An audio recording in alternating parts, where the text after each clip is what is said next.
특별히 인생의 성공과 실패는 무엇을 취하느냐, 무엇을 버리느냐에 따라서 결정되어진다고 할 수가 있는데요. 이 사순절 기간 동안에 거룩한 삶에 방해되는 모든 것들을 철저히 버리고, 그리고 더욱 건강하고 성숙한 신앙인으로 거듭나는 그런 기회가 되어져야만 할 것입니다. 특히 유혹의 욕심을 따라 썩어져가는 구습을 쫓는 옛사람을 벗어버리라고 하는 에베소 4장 22절 말씀과, 그리고 얽매이기 쉬운 죄를 벗어버리라고 한 히브리서 12장 1절 말씀을 우리는 꼭 기억하고 열심히 생활에 적용시켜 실천하는 삶을 살아가야만 할 것입니다. 그뿐만 아니라 요한 1서 2장 16절에서 육신의 정욕과 안목의 정욕과 이생의 자랑, 그리고 이어서 갈라디아서 5장 19절이야 20절에서 음행과 더러운 것과 호색과 우상 숭배와 술수와 원수 맺는 것과 분쟁과 시기와 분냄과 당 짓는 것과 불리함과 이단과 투기함과 술 취함과 방탕한 것, 이런 것들은 철저히 경계하고, 그리고 우리의 삶 속에서, 우리의 마음 속에서 버려져야만 할 것입니다. 그러한 것들을 정리하는 그런 사순절 기간이 되어졌으면 참 좋겠습니다. 우리 모두는 이런 말씀을 잘 기억하시고 더욱 경건하게 살아가는 그런 사순절 기간이 될 수 있게 되기를 주님의 이름으로 축원드립니다. 오늘 이 시간에는요, 사순절 기간에 사순절의 미덕 가운데 그 절제에 대해서 이렇게 살펴보며 은혜를 나누도록 할 텐데요. 이 절제는 우리가 인생을 살아가는데 절대적으로 필요한 덕목이라고 할 수가 있을 것입니다. 원래 초기 기독교의 전통에서는요, 이 엄격한 절제 생활을 아주 강력하게 요구를 했습니다. 절제는 그리스도의 고난에 동참하게 하는 방법이라고도 이렇게 표현이 되어지고 있는데요. 당시에는 전통적으로 절제 생활을 위해서 무엇을 강조를 했느냐면 금식을 강조했습니다. 배가 고파봐야지만 정말로 모든 것이 귀한 줄을 알고 절제의 필요성, 중요성을 알 수 있다고 생각해서 금식을 강조했는데, 근세에 들어와서는 금식보다는 이렇게 구제하는 것, 그리고 경건 훈련을 더욱 강조하고 있는 것을 볼 수가 있습니다. 지금은 그렇게까지는 하지 않지만 이 초대 기독교 이 초기 시절에는 밥을 이 사순절 기간에는 식사도 하루에 한 끼밖에, 저녁에 한 끼밖에 허용을 하지 않았습니다. 그리고 사순절 기간에는 이 생선이나 육류뿐만 아니라 우유와 달걀로 만든 음식도 금지시켰다고 그렇게 알려지고 있습니다. 그리고 우리가 문화생활을 하는 데 있어서도 연극이나 무용, 오락 등도 금지했을 뿐만 아니라 옷을 입는 것에 있어서도 화려한 옷을, 그렇게 사람들이 보기에 그 화려하게 느껴지는 그런 옷을 입는 것조차도 금지했다고 알려지고 있습니다. 그러한 것을 이렇게 제도적으로 이렇게 못하게 하는 것들이 많이 있었지만, 반면에 하나님 앞에 예배드리고, 그리고 이렇게 예배 참석하고, 그리고 열심히 기도하는 것, 이러한 내용들을 권장했다고 알려지고 있습니다. 이렇게 사순절 기간에는 이렇게 절제 생활을 이렇게 강조했던 이 초대교회 어떤 그때의 기독교 전통, 이러한 것들을 살펴보면서, 그러한 것들을 통해서 참으로 사순절 기간은 아무렇게나 살아서는 안 되는 나름대로의 의미가 있구나. 우리가 1년 365일 항상 그렇게 하나님의 말씀을 묵상하고 거룩하게 경건하게 살아야 되지만, 그렇게 살지 못했다 할지라도 이런 사순절 기간에라도 정말로 하나님의 살아계심을 인정하고, 또 나를 대신해서 나를 구원하기 위해서 예수님께서 당하신 그 고난의 의미를 다시 한번 깊이 묵상하면서 우리 생활을 점검하고 거룩한 모습으로 살아가기 위한 그런 노력이 필요한 그런 기간이 되어야만 할 것입니다. 여기서 이야기하는 이 절제의 의미는 사전적으로 무엇을 의미하느냐면 적당하게 알맞게 조절하는 것을 이렇게 절제라고 할 수가 있습니다. 그러니까 지나치지 않게 꼭 필요한 것을 필요한 만큼 이렇게 취하는 것, 이것이 절제라고 하는 것이죠. 그런데 이것을 우리가 그렇게 요 정도면 됐어, 이렇게 잘 조절해서 생활하는 것이 결코 쉽지는 않을 것입니다. 윤리학적으로는 방종하지 않도록 감성적 욕구를 이성으로 통제하는 것. 그러니까 막 이렇게 생각나는 대로 하고 싶은 대로 막 표현하는 것이 아니고 이것을 이 감정을 절제를 하고 여기까지는 해도 되겠지만 그 이상은 안 될 것 같아. 이렇게 절제, 이성적으로 통제하는 것. 이것을 절제라고 표현을 합니다. 그런가 하면 기독교적인 의미로서 절제는요, 하나님을 두려워하고 그 앞에서 정결해서 우리의 행위를 알맞게 조절하고 하나님 중심으로 그가 기뻐하는 행위를 하도록 하는 것. 이것이 절제라는 것이죠. 그러니까 인간의 육신적인 어떤 요구사항이라든지 원하는 대로 생각하고 판단하고 표현하는 것이 아니고 하나님께서는 어떻게 생각하실까? 하나님의 존재를 인정해 드리면서 하나님께서 기뻐하시는 뜻대로 살아가기 위해서 애를 쓰는 것. 이것이 절제된 신앙인으로서의 절제된 생활이라고 할 수가 있는 것입니다. 따라서 오늘 말씀드리는 이 절제는 모든 육체적인 기쁨과 인간의 영합하는 것을 멀리하고 온전히 하나님께로 돌이키게 하는 것, 온전히 우리의 삶을 하나님 중심으로 살아가도록 이렇게 돌이키는 것, 이것을 이렇게 절제라고 표현할 수가 있는 것입니다. 사순절 기간을 살면서 절제의 성경적 의미를 바로 알고 그리스도의 고난에 동참하는 경건한 우리 모두가 될 수 있게 되기를 주님의 이름으로 축원드립니다. 그렇다면 좀 더 구체적으로 절제의 의미가, 신앙적으로 절제의 의미가 무엇인지를 몇 가지로 나눠서 살펴보도록 할 텐데요. 첫 번째는 절제는 인간의 덕목이라고 할 수가 있습니다. 이 덕목이 무엇일까요? 덕목은 기본적으로 인간이 갖추고 실천해야 할 자세를 이야기합니다. 그러니까 다른 것은 모르는 것 많아도 할 수 있는 능력이 없어도 적어도 이것만큼은 꼭 인간이 기억하고 지켜야 할 몇 가지, 특별히 기억하고 지켜야 할 내용들, 이것을 인간의 덕목이라고 하는데 바로 절제가 우리들의 삶에 적용시켜 실천해야 할 기본 자세 중에 하나라고 하는 것입니다. 따라서 절제라고 하는 것은 그리스도인이기 이전에 인간에게 절실하게 요구되는 덕목 중에 하나라고 할 수가 있는데요. 헬라 사람들은 그들이 사람으로서 지켜야 할 4대 덕목이 있었다고 합니다. 그러니까 4가지 반드시 기억하고 지켜야 할 4가지 덕목을 강조를 했는데요. 그 4가지는 지식이 있어야 되고, 그러니까 지식과 용기, 정의, 그리고 그 중에 한 가지 포함되는 것이 바로 절제라고 하는 것입니다. 사람이 살아가는 데 있어서 필요한 지식이 있어야 되고, 용기가 있어야 되고, 정의가 있어야 되고, 그리고 절제된 생활을 해야 된다. 그러니까 이 4가지, 인간에게 꼭 필요한 덕목이 4가지가 있는데 그 중에 하나가 바로 절제다, 이렇게 말씀하고 있습니다. 당시의 어른들은 아테네의 청년들에게 2가지를 경고를 했다고 알려지고 있는데, 첫 번째는 내 자신을 알라고 하는 것입니다. 내 자신은 네가 어떤 사람인지, 어떤 존재인지를 제대로 알아라. 사람들이 자기 자신에 대해서 잘 알고 있는 것 같지만 사실 이렇게 가만히 생각해 보면 내가 나에 대해서도 잘 모르는 경우들이 참 많이 있습니다. 나의 어떤 여러 가지 모습들이 어떤 인격적인 문제라든지 아니면 지식 수준이라든지 능력이라든지 제대로 나를 아는 어떤 알고 살아가는 사람들이 극히 드물다는 것이죠. 그래서 내 자신을 알라. 그리고 2번째는요, 내 자신을 다스리라고 그렇게 강조를 했다고 합니다. 여기서 이 자신을 다스리라고 하는 것은 무엇입니까? 이 자기 자신을 다스리라고 하는 것은 절제 미덕을 갖추라는 거지요. 절제는 자기 자신을 잘 다스리는 것이라고 할 수가 있는데요. 네가 네 감정대로, 네 하고 싶은 대로, 네 멋대로 하지 말고 철저히 네 자신을 잘 다스려서 정말 후회하지 않는, 다른 사람들에게 피해를 주지 않는, 네가 시간이 지나고 나서 왜 그렇게 했는지 참 잘못됐다라고 후회하지 않는 그런 삶을 살아갈 수 있도록 평소 때 네 자신을 잘 다스리는 삶을 살아라라고 이렇게 강조를 했다고 알려지고 있습니다.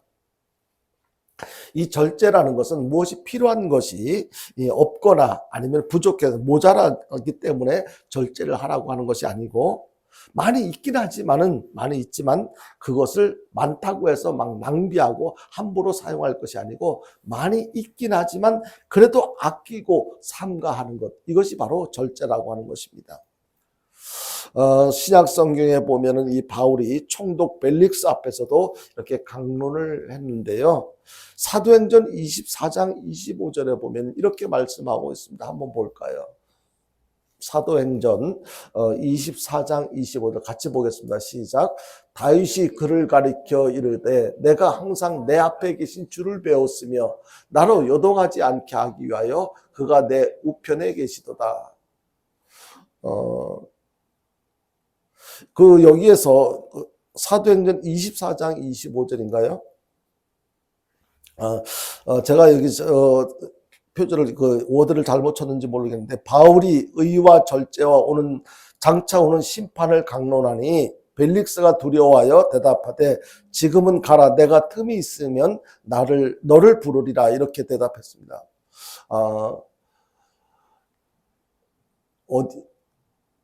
지금 조금 전에 건 뭐였어요? 2장 잘못된 그래요. 사도행전 2장이 아니고 24장 25절 우리 다시 한번 읽어봅시다. 시작. 바울이 의와 절제와 장차 오는 심판을 강론하니 벨릭스가 두려워하여 대답하되 지금은 가라 내가 틈이 있으면 너를 부르리라 하고 여기에 보니까 이 벨릭스 그때 당시 바울의 입장에서는 비록 지금 죄수의 입장입니다. 죄수의 몸이었지만 권력가인 벨릭스 앞에서도 절제를 지금 이렇게 강조하고 있는 거예요. 가르치고 있는 거예요. 그러니까 절제가 그렇게 누구에게나 또 지금 이렇게 벨릭스에게도 절대적으로 필요하다라고 생각을 해서 이렇게 절제를 가르치고 있는 내용을 보게 되는 것입니다. 뿐만 아니고 이 바울이 말세라고 하는 시대에 사는 사람들의 모습을 얘기하면서 절제를 말했는데요. 디모데후서 3장 3절에서 이렇게 말씀하고 있습니다. 같이 봅니다. 시작. 무정하며 원통함을 풀지 아니하며 모함하며 절제하지 못하며 사나우며 선한 것을 좋아하지 아니하며. 그러니까 요즘 사람들의 절제하지 못함을 이미 바울이 그때 당시 예견했던 것 같습니다. 그리고 그때 당시 사람들도 절제하는 삶을 살지 못했기 때문에 이렇게 절제 생활을 강조하지 않았나 이런 생각을 해봅니다. 절제는 언제 어디서나 누구에게나 절대적으로 필요한 것인데요. 요즘에 우리들에 있어서 필수적인 삶의 한 부분을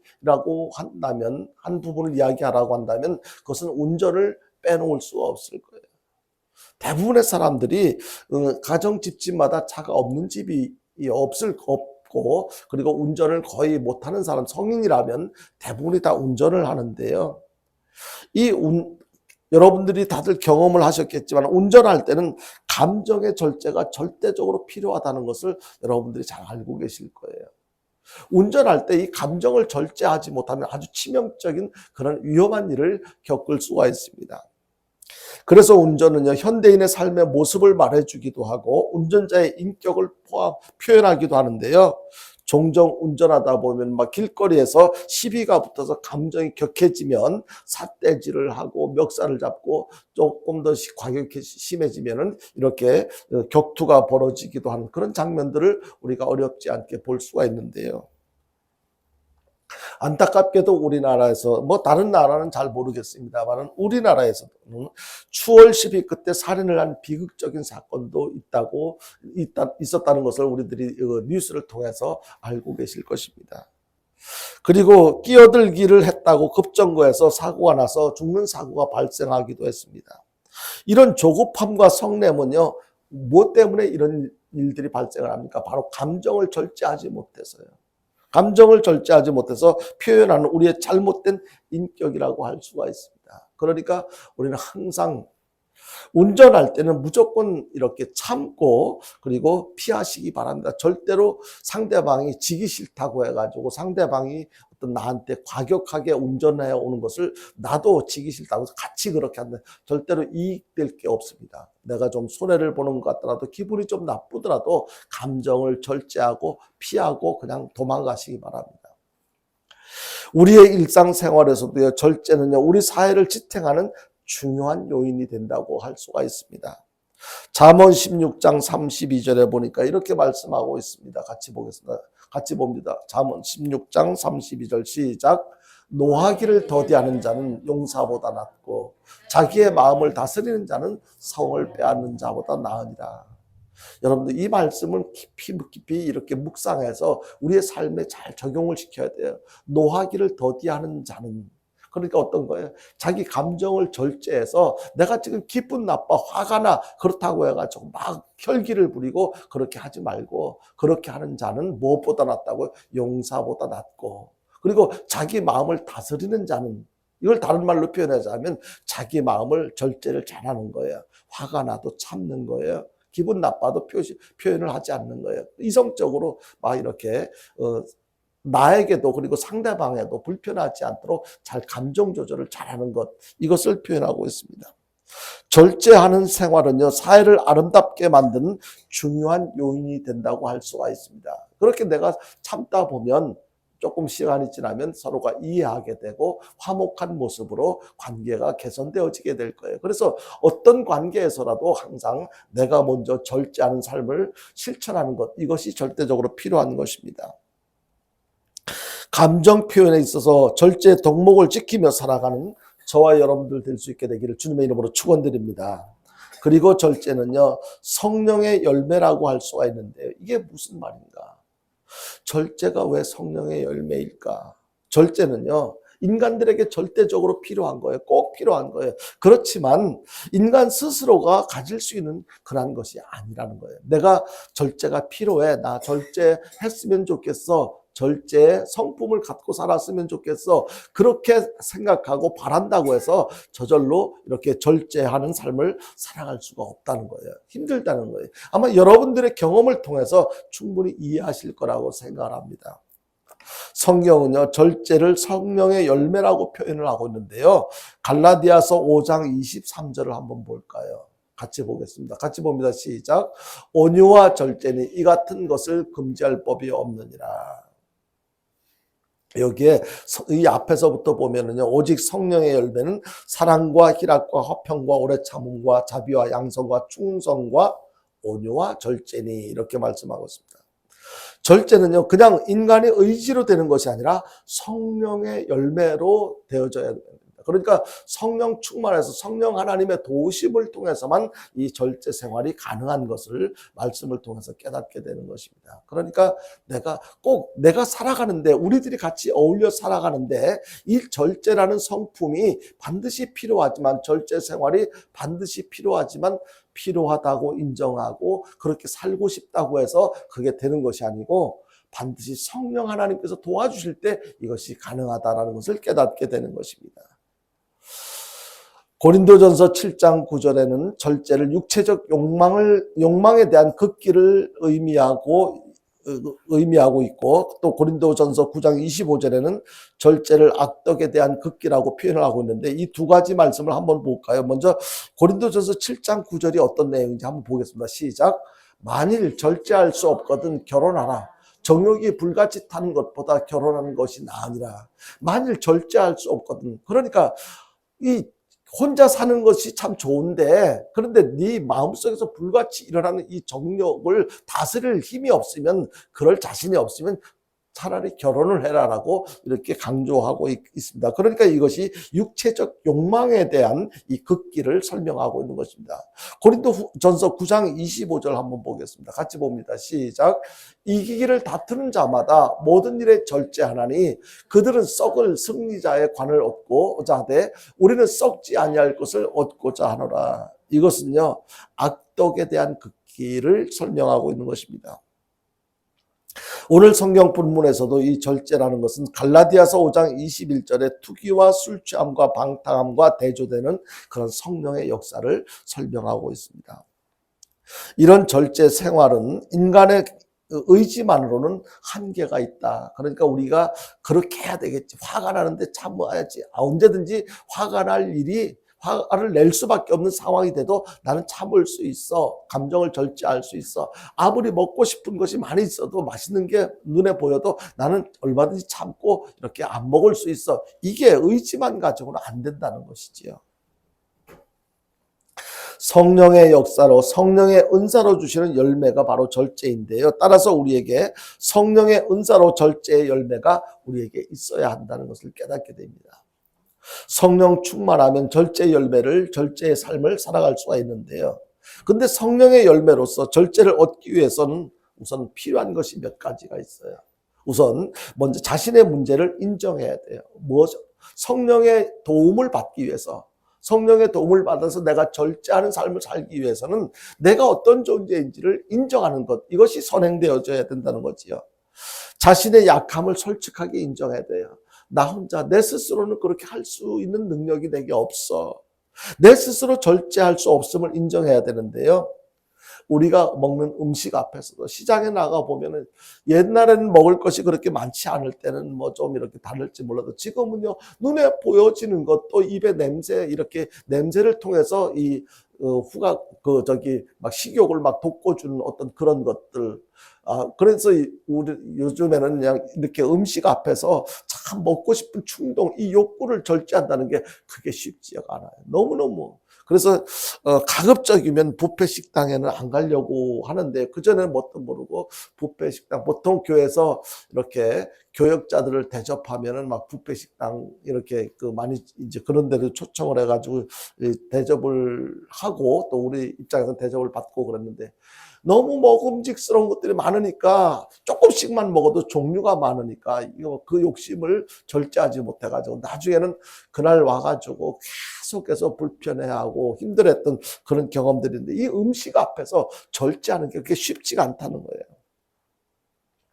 내 마음대로 잘 안 됩니다. 그리고 말하는 것도 역시 마찬가지예요. 돈을 사용하는 데 있어서도 내가 할 말만 꼭 골라서 하는 거, 이게 쉽지가 않아요. 돈을 사용하는 데 있어서도 이거 정말 꼭 써도 되나 안 되나, 이거 생각하면서 그렇게 한다는 게 쉽지가 않아요. 그리고 어떤 문제가 발생했을 때 막 화를 내는 거, 성질을 내는 거, 이것도 뭐 따지고 계산하고 그렇게 합니까? 그냥 발생되어진 문제 앞에서 그냥 즉흥적으로 내 감정을 표현하는 것, 그것이 보통 사람들의 모습이 아닌가 생각을 합니다. 이런 모든 것들이 우리 스스로 힘만으로는 절제할 수 있는 것이 아니라는 것을 솔직하게 하나님께 인정하고, 하나님, 절제가 필요한 상황에서 내가 절제할 수 있는 능력이 내게 없어요. 주님 도와주십시오. 그래서 성령님의 도우심을 이렇게 필요로 하고 요구하는 것, 내 스스로 그렇게 할 수 없다는 것을 인정하는 것, 이것이 우리에게 필요하다는 것입니다. 그리고 또 우리가 절제하지 못하는 또 한 가지 이유는요, 과거의 실패를 과장하고 자신을 포기하기 때문에 그래요. 옛날에도 내가 해봤는데 안 되던데, 이렇게 저렇게 다 해봤지만 이번에도 분명히 실패할 거야. 그러니까 실패했던 과거 때문에 지금 절제 생활에 필요한데, 절제 생활이 요구되어진데도 불구하고 그렇게 절제 생활을 하지 못하는 경우가 있다는 것입니다. 그리고 다른 또 한 가지 절제하지 못하는 실패의 이유는요, 감정을 극복하지 못하고 감정의 노예로 사는 경우들이 있습니다.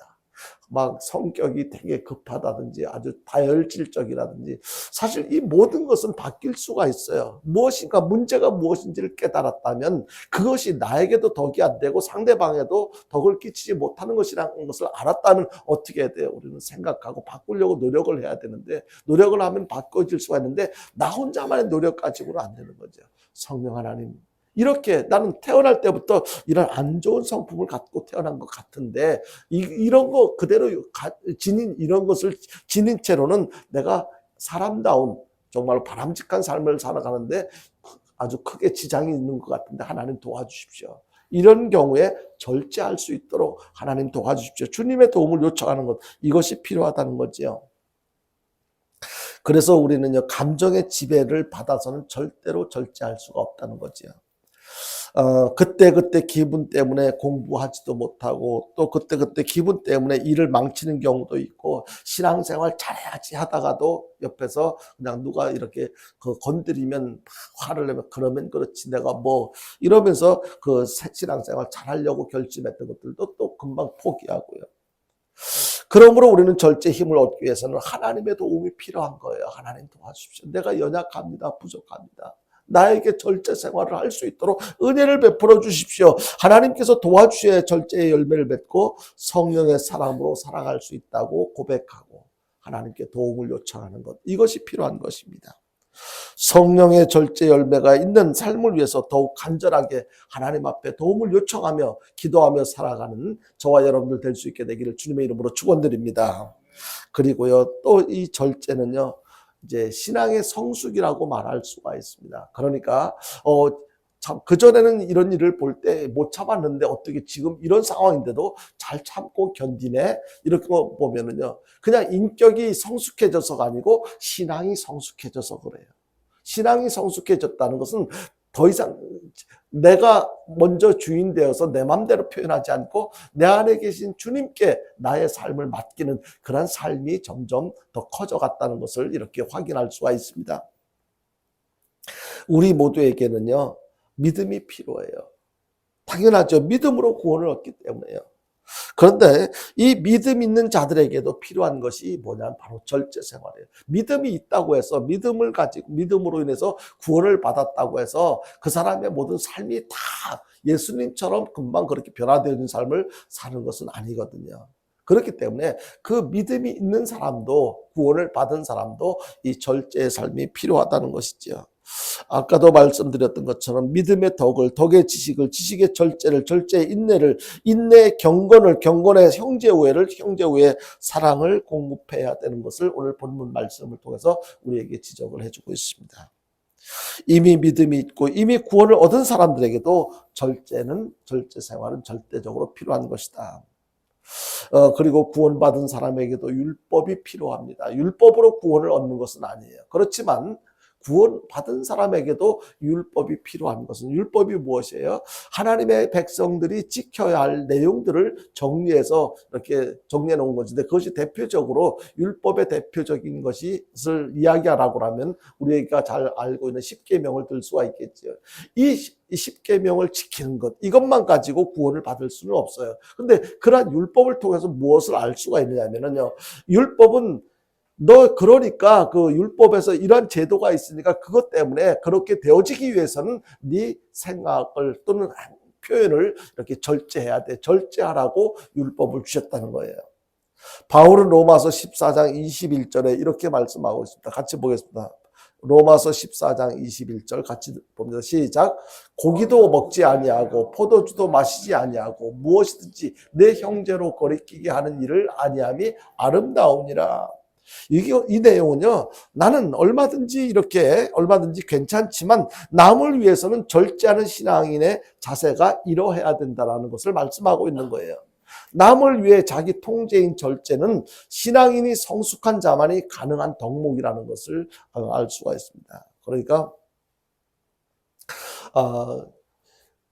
절제는 언제 필요하냐면 나 자신을 위해서도 필요하지만 내 주변에 있는 다른 사람들을 위해서도 절대적으로 이렇게 필요한 것을 말씀을 통해서 깨닫게 해주시는데요.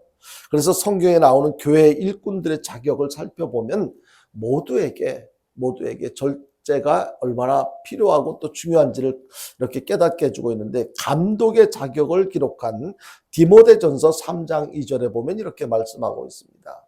같이 보겠습니다. 같이 봅니다. 시작. 그러므로 감독은 책망할 것이 없으며 한 아내의 남편이 되며 절제하며 신중하며 단정하며 나그네를 대접하며 가르치기를 잘하며. 여기에서 감독은요, 교회에 그래도 고위 어떤 직분자들을 이야기를 하겠지요. 장로를 말할 수도 있겠고 목사들도 말할 수도 있겠고, 여기 이 감독은 책망할 것이 없어야 하며, 그러니까 이렇게 겉으로 이렇게 드러난 흠이 없어야 될 것이며, 한 아내의 남편이 되며 절제하며, 한 아내의 남편이 되며 절제하며 신중하며 단정하며, 여기에 절제하며 꼭 이렇게 그 감독의 자격 중에 절제가 꼭 필요하다는 것을 이렇게 말씀하고 있습니다. 그리고 여성 직분자들의 자격을 기록한 디모데전서 3장 11절에서도 이렇게 말씀하고 있습니다. 같이 보겠습니다. 디모데전서 3장 11절입니다. 디모데전서 3장 11절에는 이렇게 말씀하고 있습니다. 여자들도 이와 같이 정숙하고 모함하지 아니하며 절제하며 모든 일에 충성된 자라야 할지니라. 여자들도 이와 같이, 그러니까 교회 안에 보면은 다양한 일꾼들이 있는데 대체적으로 교회 보면은 여자분들이 많아요. 그래서 여자들도 이와 같이 정숙하고 모함하지 아니하며 거기에 또 절제하며, 그러니까 감독이나 여자 직분자들이나 모두에게 필요한 것은 절제라는 것이죠. 뿐만 아니고요, 교회를 섬기는 모든 직분자들에게 주어진 귀한 덕목이 바로 절제인데요. 우리 모두에게 절제는 필요합니다. 먹는 것도 절제가 필요하고요. 입는 것도 절제가 필요하고요. 시간 관리하는 데도 절제가 필요하지요. 감정 표현하는 데도 절제가 필요하지요. 뿐만 아니라 우리의 전 모든 삶에 있어서 절제가 필요하지 않은 곳은 없어요. 모든 삶에. 다 내 맘대로 내가 좋다고 생각해서 막 좋아 보인다고, 아니면 나한테 도움이 될 것 같다고 해서 무조건 다 할 수 있는 것이 아니에요. 지금 내가 무엇을 하려고 할 때 이것이 정말로 하나님께서도 그것을 원하시는가? 서두에 말씀드린 것처럼 신앙인의 절제는요, 내 입장에서 생각하고 판단하고 표현하는 것이 아니고 하나님 입장에서는 어떻게 생각하실까? 우리의 주인은 하나님이시잖아요. 우리 주인 되시는 하나님께서도 기뻐하실까? 허락하시는 일일까? 우리 신앙인의 절제는요, 항상 내 입장에서 내가 뭐 좋으니까, 내가 필요하니까 그냥 하나님 입장은 전혀 생각도 않고 그냥, 여기에는요 물질 사용하는 데도 그렇고 시간 사용하는 데도 그렇고요, 모든 것에 있어서 그래요. 이래도 하나님께서 이렇게 해도 괜찮으실까? 좋아하실까? 인간의 시조 아담과 하와는요 먹는 일에 실패를 했잖아요. 근데 예수님께서는 광야에서 40일 동안 금식하시고도 이렇게 먹는 일에 실패를 하지 않았어요. 먹는 시험에서 승리하셨습니다. 이런저런 것이 아무리 필요하지만, 아무리 많이 있지만 절제하지 못한다면 없는 것보다 못하다는 것을 우리는 꼭 기억해야 될 것입니다. 나무에 물이 필요합니다. 그러나 이 물이 필요하다고 해서 계속 물을 지나치게 많이 주면은 사실 이것을 제대로 어느 정도가 적당한지 제대로 아는 것이 쉽지는 않아요. 그런데 지나치면 이것이 이렇게 결국에 그 나무는, 식물은 죽게 될 거예요. 약이 우리에게 건강에 도움이 되기 때문에 약이 개발된 거잖아요. 근데 아무리 약이 좋다고 해서 과용하면 그것이 우리에게 덕이 되는 것이 아니고 해가 되는 것을 우리는 잘 알 수가 있습니다. 그래서 항상 약을 먹을 때도 의사가 하루에 요 정도만 먹어요, 한 번 먹을 때 요 정도 몇 알만 먹어요 라고 해야 되는데, 그렇게 했을 때 그대로 따라야 되는데, 지나치게 이게 건강에 좋은 거라니까 그냥 한 움씩 먹는다면 어떻게 되겠습니까? 그러니까 모든 삶에 있어서 절제가 필요하다는 것입니다. 사람에게 주신 본능을 적절하게 사용하면 귀한 선물이 되지만 지나치면 인간의 파멸이 오게 되고, 동물적으로 살면 인간성 자체가 파괴되어진다는 것입니다. 그러니까 우리에게 절제가 필요한 것은 너무너무 많이 있는 거예요. 그러므로 인간은요 모든 면에서 절제를 해야 된다. 이제 말씀을 정리하겠습니다.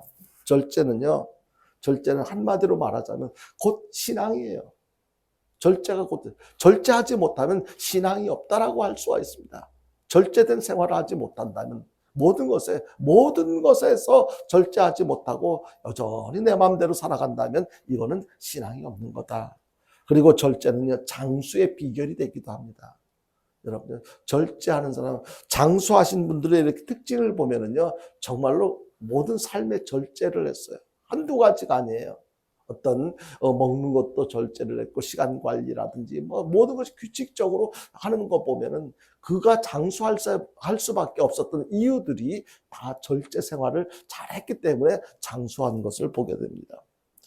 우리의 모든 삶을 알맞게 조절하며 살아가는 저와 여러분들 될 수 있기를 바랍니다. 하나님께서 주신 선물을 방종하지 마십시오. 그리고 우리의 감정적 욕구에 이끌려서 짐승처럼 살아가는 경우가 되지 마라. 그렇게 살면 안 될 것입니다.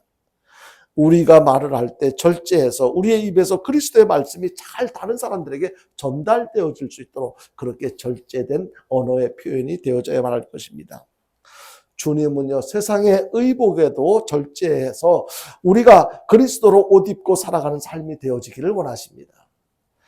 우리의 힘을 절제해서 우리에게 남은 그 힘을 복음을 전하는 일에 사용할 수 있는 그러한 모습이 그러한 삶이 되어져야만 할 것입니다. 그뿐 아니라 우리의 시간을 절제해서 그리스도를 위해서 사용하는 유익한 시간이 되어질 수 있도록, 그러니까 우리에게 있는 모든 것, 물질이든지 시간이든지 건강이든지 모든 것들을 다 절제를 잘해서 그것을 유익이라고 하는 기준은 어디에다 둬야 됩니까? 바로 하나님께서 기뻐하시는 일에 사용하며 살아가는 것. 이것이 가장 절제를 잘하며 사는 삶이 될 것입니다.